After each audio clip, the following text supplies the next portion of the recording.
নমস্কার বন্ধুরা, কেমন আছো সবাই? আশা করি তোমরা সবাই খুব ভালো আছো। আজ এই ভিডিওতে দেখব যে কি করে এফেক্টিভলি পড়বে ইউপিএসসি বা ডাব্লিউবিসিএস এর জন্য, মানে কি করে তুমি পড়াটাকে প্ল্যানিং করবে, কি করে সেইটাকে মনে রাখবে, সেটাকে কিভাবে নোট বানাবে, মানে সমস্ত কিছু এই ভিডিওর মাধ্যমে দেখব। আর তোমরা দেখছো ইউপিএসসি উইথ চিনুদা। যদি তোমরা এই চ্যানেলে নতুন হও তাহলে চ্যানেলটিকে অবশ্যই সাবস্ক্রাইব করো, আর ভিডিওটি ভালো লাগলে পরে লাইক করে দিও। ঠিক আছে, চলো চালু করে থাক। দেখো, এফেক্টিভলি কী করে পড়বে। এফেক্টিভলি পড়ার জন্য তোমার একটা প্ল্যানিং দরকার। সবার প্রথমে যেটা দরকার সেটা একটা প্ল্যানিং দরকার। এবারে ব্যাপারটা হচ্ছে প্ল্যানিংটা কী করে বানাবে। প্ল্যানিংটা বানাবে প্রথমে যদি নতুন শুরু করো তাহলে সেটা সবচেয়ে বেটার হবে তুমি সাবজেক্ট ওয়াইজ প্ল্যানিং বানাও। যেমন হচ্ছে মডার্ন হিস্ট্রি হয়ে গেল, জিওগ্রাফি হয়ে গেল, এরকম করে তুমি সাবজেক্ট অনুযায়ী একটা করে লিস্ট বানাও। এবারে তুমি মডার্ন হিস্ট্রি নাও। মডার্ন হিস্ট্রির জন্য আমি আশা করলাম তুমি স্পেকট্রাম বই ফলো করো। সেই স্পেকট্রাম বইয়েরই আমি এক্সাম্পল দেবো। স্পেকট্রাম বই ফলো করো। এবারে দেবে স্পেকট্রাম বইয়েতে মোট পাতা আছে, যদি আমি দেখি 500টার মতো পাতা আছে, পেজ আছে 500টার মতো। তাহলে তুমি কি করবে, যদি মনে করো তুমি পার ডে 50টা করে পেজ পড়ছো, 50 পেজ পার ডে পড়ছো, তাহলে তোমার কতদিন টাইম লাগছে? তোমার টাইম লাগছে 10 দিন।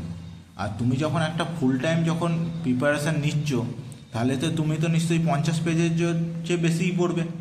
আর 50 পেজের চেয়ে বেশি, আর তার সঙ্গে প্লাস অনেকগুলো সাবজেক্ট পড়বে, কারণ 50 পেজ পড়তে বেশিক্ষণ টাইম লাগে না। ঠিক আছে, 50 পেজ করে পড়বে। এবারে 50 পেজ করে পড়তে হবে। এবার পড়াটা শুরু করবে কী করে? প্রথমে যে কোনো সাবজেক্ট শুরু করার আগে তার কন্টেন্টটাকে দেখবে। কন্টেন্টে একটা করে কি আছে, সিলেবাসের নাম আছে প্রথমে, মানে হচ্ছে চ্যাপ্টার নাম আছে।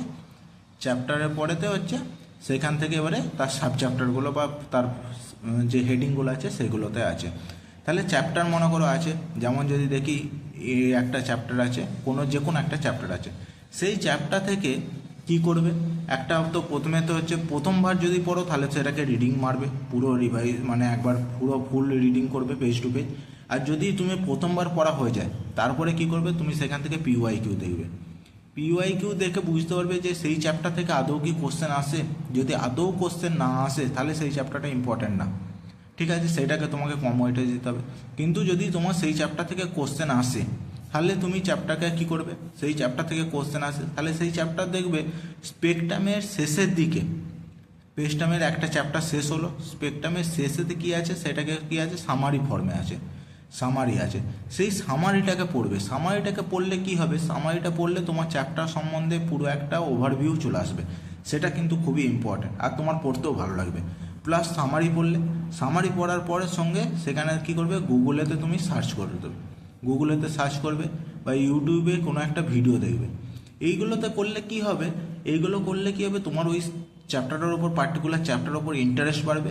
আর তোমার যে ইউটিউবে পড়লে কী হবে, একটা পড়ার মধ্যে একটা তোমার নলেজও বাড়বে। আর ওদের একটা ভিডিওর একটা মানে আলাদা রকম অ্যাটেনশন থাকে, তাহলে তুমি সেটা বেশি মতো ইনফরমেশনও বেশি মতো পাবে।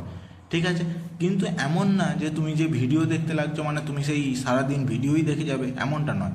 যদি একটা পেজ হয়, একদিনের জন্য 50 পেজ পড়ছো, তার জন্য তুমি আধা ঘন্টা থেকে 40 মিনিট সেটাকে জন্য ডেডিকেটেডলি দিতে পারো ইউটিউবের জন্য। একটা ভিডিও দেখে নিলে তারপরে ঘুরে এসে সেই চ্যাপ্টারটাকে পড়বে। ঠিক আছে, এটা হয়ে গেল। এবারে চ্যাপ্টারটা পড়া হয়ে গেল। চ্যাপ্টারটা পড়ার পর কি করবে, যখন 2-3বার চ্যাপ্টারটা পড়া হয়ে যাবে তখন সেখান থেকে দেখবে সেখান থেকে কী কী পিওয়াইকিউ এসেছিলো। পিওয়াইকিউগুলোকে তুমি সলভ করার চেষ্টা করবে। পিওয়াইকিউগুলো সলভ করবে, নিজে থেকেই সলভ করবে পিওয়াইকিউগুলো। যদি সলভ হয় তাহলে তো বেটার, সলভ না হলে তাহলে আবার ব্যাক টু বেসিসে যে আবার সলভ, মানে আবার তুমি সেগুলোকে পড়ে দেখো যে তোমার কোনটায় ভুলভ্রান্তি হচ্ছে। পিওয়াইকিউর সঙ্গে সঙ্গে কী করবে, অনেক যেগুলো কোচিং সেন্টার, সেগুলো কী করে, কোচিং সেন্টার হচ্ছে চ্যাপ্টার ওয়াইজ মক টেস্ট করায়। সেই চ্যাপ্টার ওয়াইজ মক টেস্টগুলো তুমি দেবে। ঠিক আছে, সেই চ্যাপ্টার ওয়াইজ মক টেস্টগুলো দিয়ে দেখবে তুমি কোন পজিশনে, তুমি নিজের কোন পজিশনে তুমি দাঁড়িয়ে আছো, সেই পজিশনটাকে দেখে সেই অনুযায়ী তুমি তার পরবর্তী ব্যবস্থা নেবে। আশা করি বোঝাতে পারলাম। এবারে হচ্ছে ব্যাপারটা কি, এবারে একবার তো পড়ে নিলে, এবার পড়ার পর মনে থাকবে কী করে, একবার পড়ে নিয়ে যেগুলো ইম্পর্টেন্ট, তোমাদের আগেই বলেছিলাম কী করে নোট বানাতে হয়, যেগুলো ইম্পর্টেন্ট সেগুলোকে নোট বানিয়ে নিলে। যদি নোট বানানোর ভিডিওটা না দেখো তাহলে অবশ্যই ভিডিওটা যে দেখবে, তোমাদের আশা করি ভালো লাগবে। ঠিক আছে, তুমি এটা নোট বানিয়ে নিলে, দিয়ে এবারে পরবর্তীকালে শুধু এই নোটটাকে রিভাইজ করো, তার সঙ্গে ওই চ্যাপ্টারের মক টেস্ট দাও, পিওয়াইকিউকে সলভ করো, এরকম বারবার করতে থাকো। আর এটা কি হবে, মনে করো একটা পিওয়াইকিউ এলো সেই কোনো একটা চ্যাপ্টার নিয়ে, মনে করো 1857 কিছু ইভেন্ট নিয়ে পিওয়াইকিউ একটা এলো, তাহলে তুমি কি করো, যে পিওয়াইকিউর সঙ্গে এটা মনে করো প্রিলিমসের পিওয়াইকিউ এলো, ঠিক আছে, তাহলে এইটার সঙ্গে মেন্সকেও কানেক্ট করার চেষ্টা করো, যে মেন্সের কারণ কি আছে, এর ফলে কি হয়েছিল, কি চেঞ্জ হয়েছিল, মানে সমস্ত কিছু ওইগুলোকে রিকল করার চেষ্টা করো, যেটাকে বলে না ইনডাইরেক্ট রিকল, মানে ওটা হচ্ছে অ্যাক্টিভ রিকল আছে, এটা হচ্ছে প্যাসিভ রিকল করো, ঠিক আছে। মানে কোনো একটা কোশ্চেন দেখলে সেইটার সঙ্গে লিঙ্ক করে তার যেটা লিঙ্কগুলোকে হবে সেই লিঙ্কগুলোকে রিকল করার চেষ্টা করো, বা কোনো বন্ধু থাকলে তাদেরকে কোনো জিনিসকে বোঝাও, ঠিক আছে। তাহলে কি হয়, এই রকম রিকল করলে তোমার ব্রেনের মধ্যে ওইটাকে কিন্তু স্থায়ী হয়, মানে বেশি দিন এইটা তোমার ব্রেনের মধ্যে থাকবে। আর তুমি যদি শুধুমাত্র পড়ো, যদি রিকল না করো, তাহলে ওই 2-3 দিনই মনে থাকবে, তারপরে আবার যেমনকে তেমন হয়ে যাবে, সেটা কোনো মানে কাজের না। তোমার কাজের জন্য কি করতে হবে, তোমাকে ওই রিকল করে যেতে হবে সেটাকে বারবার, ঠিক আছে। আশা করি তোমাদের বোঝাতে পারলাম। এবারে ব্যাপার হচ্ছে যে তুমি রিকল তো করে নিলে, এবারে আবার রিভাইজ কবে দেবে। রিকল যদি তুমি করতে পারো তাহলে সেটা ভালো, রিকল না করতে পারলে সঙ্গে সঙ্গেই চেষ্টা করো একটা রিভাইজ দেওয়ার। আর যদি রিভাইজ দিতে না পারো তাহলে তো প্রথম রিভাইজ সপ্তাহে, তারপরে রিভাইজ হচ্ছে মান্থলি, এইটা তো দিতেই হবে, এটা তো মাস্ট। মান্থলি বেসিসে একবার রিভাইজ করে নেওয়ার পর কি হলো, রিভাইজ করে নেওয়ার পর তুমি ওইটাকে ধীরে ধীরে চ্যাপ্টারটাকে মানে বের করতে যাও, কারণ যত তুমি রিভাইজ করবে তত তোমার টাইম কম লাগবে, আর তত টাইম কম লাগলে কি হবে, সেটা তোমার তাড়াতাড়ি হয়ে যাবে, আর সেটা মানে কুইকলি হবে যেটাকে বলা যায়, ঠিক আছে। এবারে যেটা ডেলি টার্গেট আছে, মনে করো টার্গেট একটা সেট করলে, টার্গেটটাকে সেট করে, যেমন আমি এইখানে ক্ষেত্রে বলছি যে 50 পেজ একদিনের হচ্ছে হিস্ট্রির ক্ষেত্রে, ঠিক আছে, 50 পেজ। তাহলে এমন চেষ্টা করো যে টার্গেটটাকে পুরো করতেই হবে।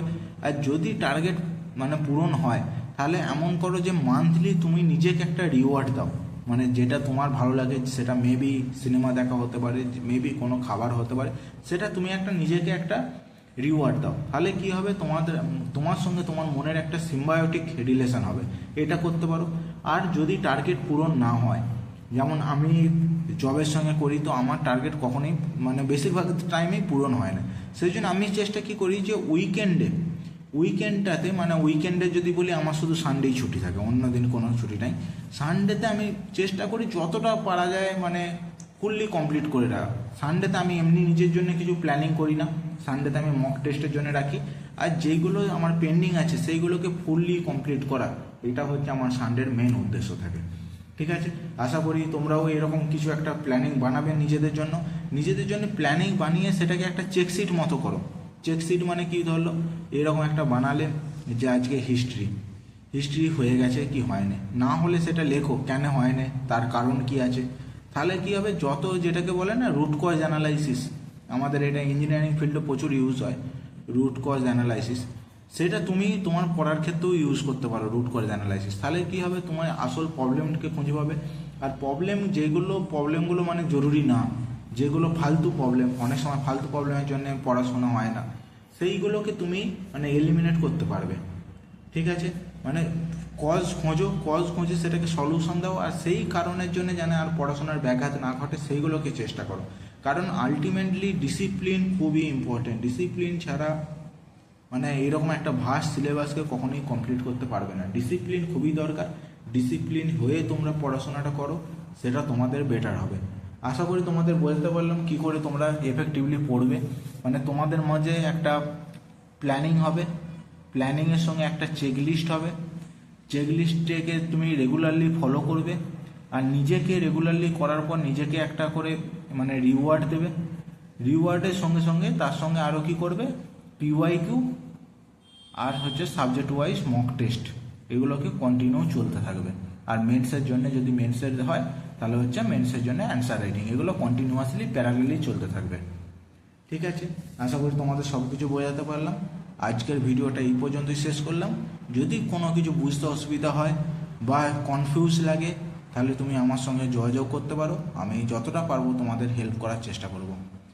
ভিডিওটি ভালো লেগে থাকলে চ্যানেলটিকে অবশ্যই সাবস্ক্রাইব করো আর ভিডিওটি লাইক করে দিও। Thank you, bye by.